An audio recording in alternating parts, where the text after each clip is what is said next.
इतिहास लिखा है इसमें, कुछ खास छिपा है इसमें।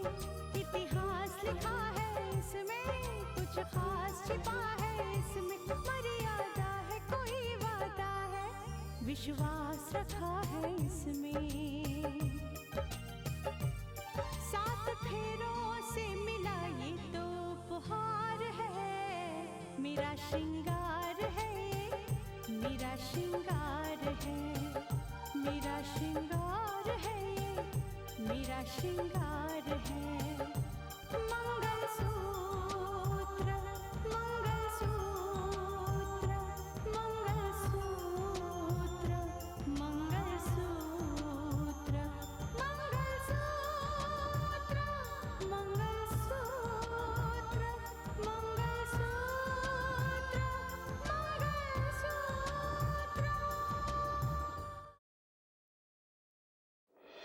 कानून को इंसाफ दिलाने की कोशिश में कहीं फिर से मुझसे कोई नाइंसाफी ना हो जाए।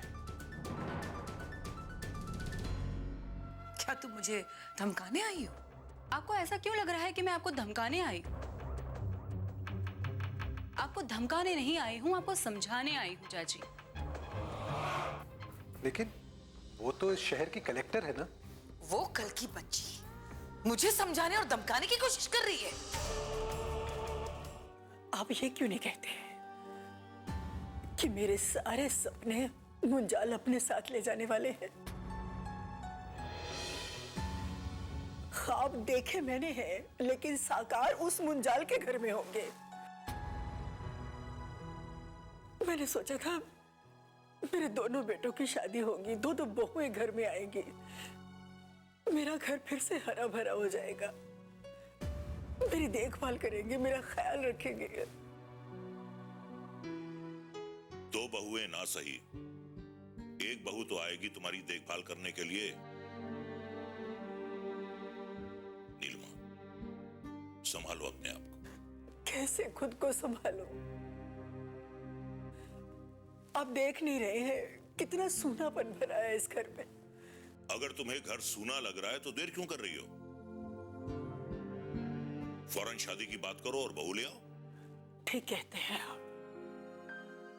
मेरा घर तो अभी से न जाने कितना सोना लग रहा है। एक बहू के आने से कुछ तो सूनापन कम होगा। इससे पहले कि मुंजाल तुम्हारा घर सूना करके तुम्हारे बेटे को ले जाए, बहू ले आओ। नीलिमा, दफ्तर का वक्त हो रहा है, मैं चलता हूं।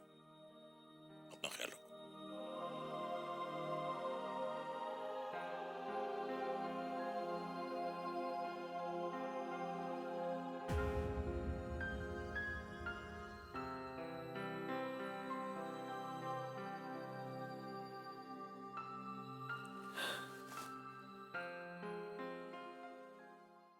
माँ, कैसी हो आप? मैं ठीक हूँ, तू कैसी? एकदम अच्छी। और पापा कैसे हैं आप? बेटा, कैसा हो सकता हूं? अरे घर के बच्चे अगर घर में ना हो ना, खुशियां भी घर के दरवाजे पे दस्तक नहीं देती। तो आ गई ना, चमक आ गई, रौनक आ गई घर में। पता है पापा, मैंने आपको वहां पर बहुत मिस किया।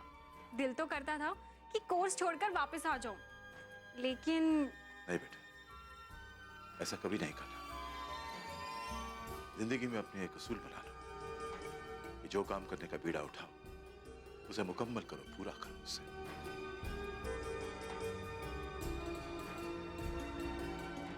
ये तो शिक्षा का मामला है और शिक्षा ग्रहण करने के लिए तो बाणों को भी राज दरबार छोड़कर द्रोणाचार्य के आश्रम में जाना पड़ा था, है ना? हाँ बेटा, और हमने तुम्हारे भविष्य का ख्याल करके ही तुम्हें वापस नहीं बुलाया। मैं भी तो बस दिल में यही जिद लिए हुए अपना कोर्स कंप्लीट करती रही कि मैं अपना कोर्स कंप्लीट करके ही इंडिया वापस आऊंगी। दिव्या, तुम इस कदर बदल कैसे गई? तुम्हें तो कोई देखे तो पहचान ही ना पाए। हाँ भैया, मैंने जानबूझकर अपने आप को बदला है। शायद कुछ बदलाव जिंदगी के लिए जरूरी होते हैं। खैर, आप बताइए, आप क्या कर रहे हैं? मैं तो LLB कर रहा हूँ। क्यों भैया, आपने पायलट बनने का विचार छोड़ दिया? अच्छा है, पापा के नक्शे कदम पे चलना शुरू कर दिया है। बस अब बस भी कर, सारी बातें अभी कर लेगी। चल हाथ मुंह धो के फ्रेश हो जा, मैं खाना गरम करती हूँ। आज हम सब साथ में खाना खाएंगे।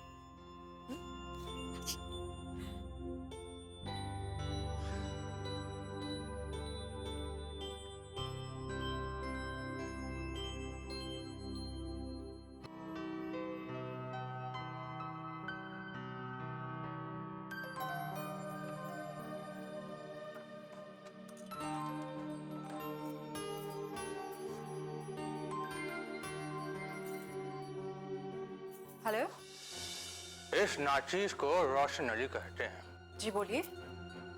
अजी मैं तो आपसे मिलना चाहता हूँ। तो ठीक है, आप ऑफिस चले आइए। अरे बिल्कुल नहीं, अगर आपके ऑफिस में मुझे किसी ने देख लिया तो मेरे जान के खतरे हो जाएंगे। और फिर मैं तो आपको राकेश के बारे में कुछ खास बात बताना चाहता हूँ, और वो भी अकेले में। जी बताइए, बताइए आप क्या बताना चाहते हैं? खुदा कसम एक बहुत बड़ा राज है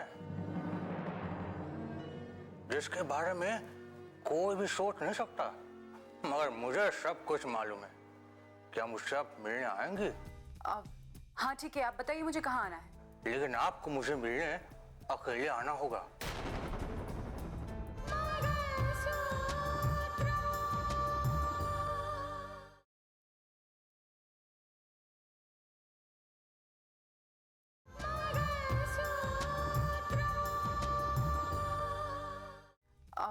हाँ ठीक है, आप बताइए मुझे कहाँ आना है। लेकिन आपको मुझे मिलने अकेले आना होगा, ताकि किसी को यह शक ना हो कि आप मुझसे मिलने आ रही हैं।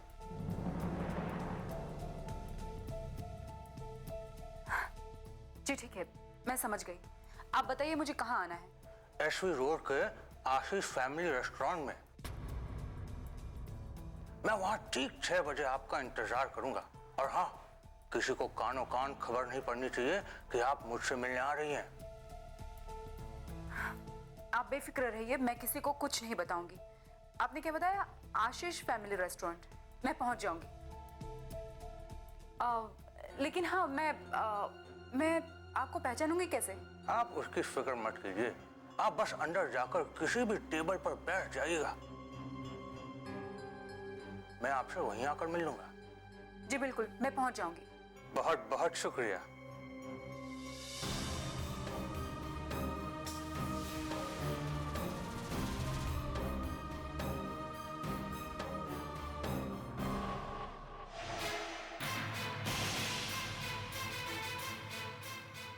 वो आएगी, वो जरूर आएगी।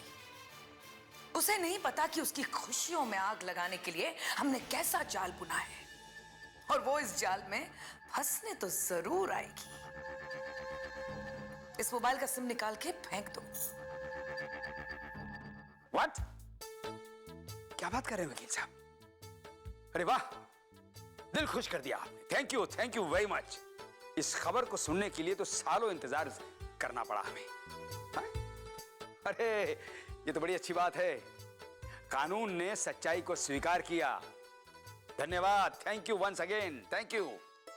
क्या बात है, आप बहुत खुश लग रहे हैं। मुबारक हो बेटा। किस बात की मुबारकबाद? अरे वो सरकार ने जो हमारे चैनल पर बैन लगाया था, वो बैन हटा दिया है। अब हम जब भी चाहें अपने चैनल को रीलॉन्च कर सकते हैं। That's really a good news। मुझे इसी खबर का इंतजार था। डैड, अब देखिएगा आप, बाकी चैनल्स की भीड़ में हमारा चैनल सबसे आगे होगा, क्योंकि लोग देख चुके हैं कि हमारा चैनल सिर्फ सच्चाई सामने लाता है। अरे रितिका, सुना तुमने? क्या? हमारे चैनल पे लगा हुआ बैन हट चुका है। Now we can relaunch it। अरे वाह, ये तो बहुत अच्छी बात है। मुबारक हो मानस, तुम्हें भी मुबारक हो, और पापा आपको भी। लेकिन अब तो आपको जल्द से जल्द दिन रात एक करके इस चैनल को रिलॉन्च करने की तैयारियां करनी चाहिए, है ना? एंड चैनल के रिलॉन्च के साथ साथ साक्षी की शादी की तैयारियां भी तो करनी है। हाँ ये बात तो है।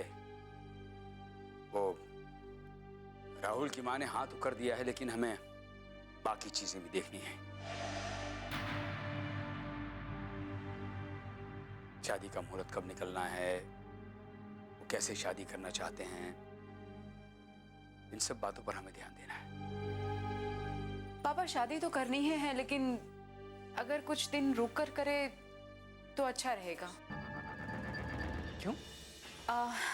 कुछ बातें हैं जो बहुत जल्द सामने आने वाली हैं, इसलिए मैं चाहूंगी कि इस शादी का मुहूर्त थोड़े दिन रुक कर निकाला जाए। कौन सी बातें बहू, कैसी बातें? पापा मैं आपको बताऊंगी, वक्त आने पर सब कुछ बताऊंगी। फिलहाल मुझे ऑफिस के लिए देर हो रही है, मैं निकलूं? हाँ बहू, तुम जाओ जाओ ऑफिस। Bye bye. मानस बेटा, ये बहू ने अचानक ऐसा क्यों कहा कि हम कुछ दिन रुक जाते हैं, जबकि साक्षी की हालत को देखते हुए हम ज्यादा इंतजार नहीं कर सकते। You're right, Dad. आप बिल्कुल सही कह रहे हैं। साक्षी की शादी तो बहुत जल्द ही करनी होगी।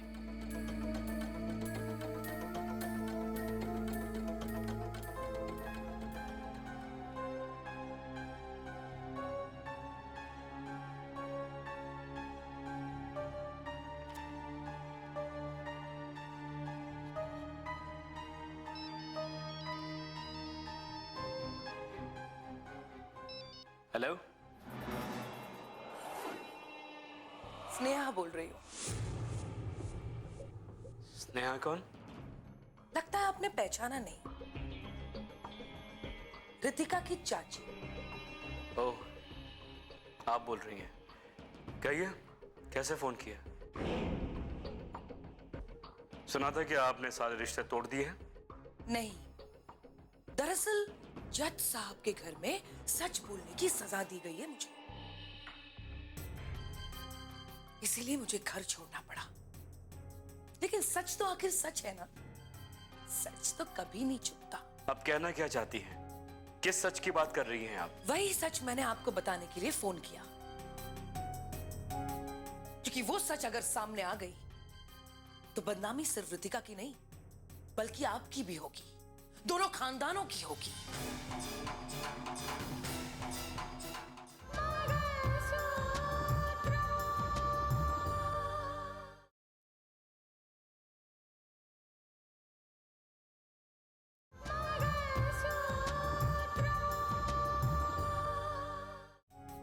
क्योंकि वो सच अगर सामने आ गई तो बदनामी सिर्फ रितिका की नहीं बल्कि आपकी भी होगी, दोनों खानदानों की होगी।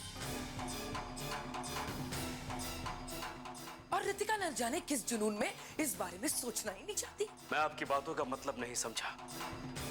क्या कहना चाहती हैं आप? क्या सचमुच आप नहीं समझे या समझना नहीं चाहते? मैंने तो सोचा था कि इस बात की भनक आपको जरूर मिल गई होगी।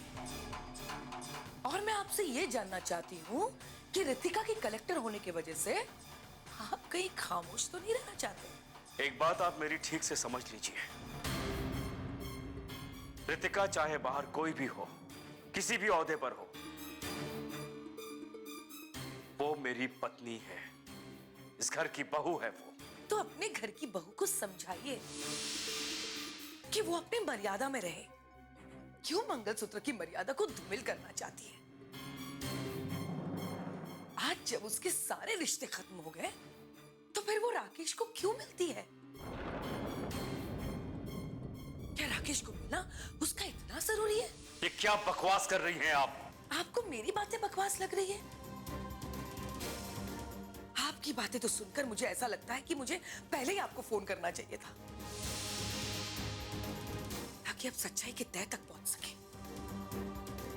मैं आज तक ये नहीं समझ पाई कि रितिका दो नावों पे सवारी क्यों करना चाहती है। वो आपकी पत्नी है, आपके घर में रहती है, तो राकेश से छुप छुप कर मिलने की क्या जरूरत है? झूठ बोल रही हैं आप, सरासर झूठ बोल रही हैं आप। ये सच नहीं हो सकता है।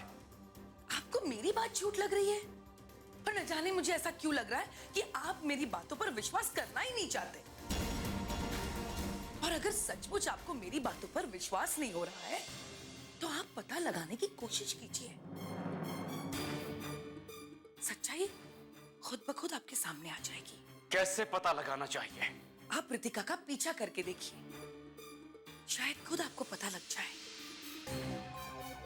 आजकल रोज शाम को 6 बजे रितिका राकेश से मिलने आशीष फैमिली रेस्टोरेंट में जाती है। चाहे तो खुद ही जाकर देख लीजिए। जिस रास्ते पर रितिका चल रही है उस रास्ते पर चलने वालों के घर टूट जाया करते हैं। उसे समझाइए, उसे रोकिए और उसे कहिए कि जिस रास्ते पर वो चल रही है वो रास्ता उसके लिए ठीक नहीं है। चलिए अब मैं फोन रखती हूँ, बाय।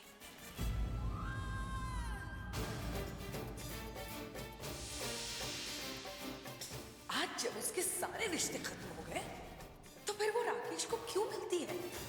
और अगर सचमुच आपको मेरी बातों पर विश्वास नहीं हो रहा है तो आप पता लगाने की कोशिश कीजिए। मेरा खेल अब शुरू हो चुका है रितिका।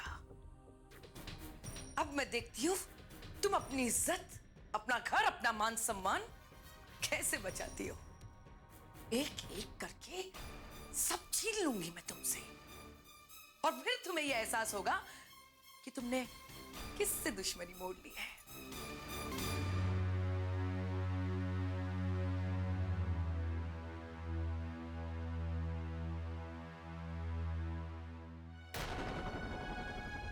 साहब जी, वो छोटे मालिक ने क्यों हो गया? ना तो डॉक्टर कुछ कहने को तैयार है, ना कोई इलाज बताने को तैयार है। आखिर करे तो क्या करे? शेर सिंह, अगर गौरव को कोई बीमारी होती ना तो मैं उम्मीद नहीं हारता। उसे दुनिया के बड़े से बड़े देश में ले जाकर बड़े से बड़े डॉक्टर के हाथों इलाज कराता, लेकिन वो तो कोमा में है। ऐसी अवस्था जो जिंदगी और मौत के बीच में होती है। और जब कोई मरीज कोमा में होता है ना तो डॉक्टर का सिर्फ एक ही जवाब होता है, सब कुछ ईश्वर के हाथों में है। साहब जी, छोटे मालिक की अस्पताल में यो हालत देख के मन ने बहुत घना दुख हुआ है। जानता हूं शेर सिंह, एक तुम ही हो जो मेरे दिल की बात, मेरे मन की बात समझ सकते हो। आखिर बाप हूं मैं उसका, क्या कहूं उसके बारे में कि वो जिंदा है। ये ऐसी जिंदगी क्या काम की? वो ना किसी को पहचान सकता है, ना कुछ महसूस कर सकता है, ना देख सकता है, ना सुन सकता है। पड़ा है बेचारा जिंदा लाश की तरह। मेरी तो कुछ समझ में नहीं आता शेर सिंह कि मैं क्या करूं। साहब जी, ये तो मन को तसल्ली देने वाली बात है कि वो सही सलामत है, जिंदा है।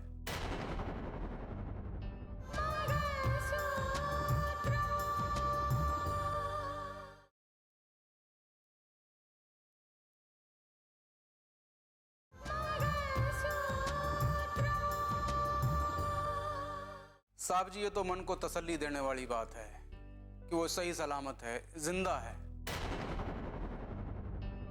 बस एक उम्मीद की किरण है कि आज नहीं तो कल ठीक हो गए, जल्दी से जल्दी घर वापस आ जाएंगे। हाँ, इसी उम्मीद पे तो शायद मैं जिंदा हूं, नहीं तो कब का चला गया होता। शेर सिंह, वैसे पूरी दुनिया उम्मीद पे ही कायम है। क्या पता कल कोई चमत्कार हो जाए, गौरव को होश आ जाए और वो हमारे साथ बैठा हो। शेर सिंह, मुझे ऐसा महसूस होता है कि ये हादसा मेरी जिंदगी में इसीलिए हुआ है क्योंकि मैंने भी अपनी पूरी जिंदगी में बहुत नाइंसाफियां की हैं, गलतियां की हैं, और शायद इन्हीं नाइंसाफियों और गलतियों का एहसास कराने के लिए भगवान मुझसे ये परीक्षा ले रहा है। मैं हक जरूर दिलाऊंगा मेरे उस बेटे को जिसके साथ इतने सालों तक नाइंसाफी हुई है। उसे यहां ले आऊंगा इस हवेली के वारिस के रूप में। शायद फिर भगवान मुझे माफ कर दे। लेकिन साहब जी, आप उनसे जाके बात करते क्यों नहीं फिर? बहुत बार सोचता हूं शेर सिंह कि मैं जाऊं और राजेश्वर से बात करूं, लेकिन फिर लगता है कि किस मुंह से बात करूंगा। राजेश्वर की पत्नी ने राहुल को इतने सालों तक एक मां का प्यार दिया है, उसकी परवरिश की है। क्या यह सही होगा कि एक मां से अपने बच्चे को सिर्फ मेरे स्वार्थ के लिए अलग कर देना? आप ठीक कहो साहब जी, ऐसे जज्बात तो हर आदमी के अंदर होने चाहिए जो दूसरे के दुख का एहसास करे। शेर सिंह, सच पूछो तो साक्षी को मैं लाख लाख धन्यवाद देता हूं, क्योंकि उसी की वजह से तो ये सारी बातें खुली हैं। और आज वही साक्षी राजेश्वर की बहू बनने जा रही है।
अगर रितिका राकेश से मिलने आई है तो वो भी आता ही होगा।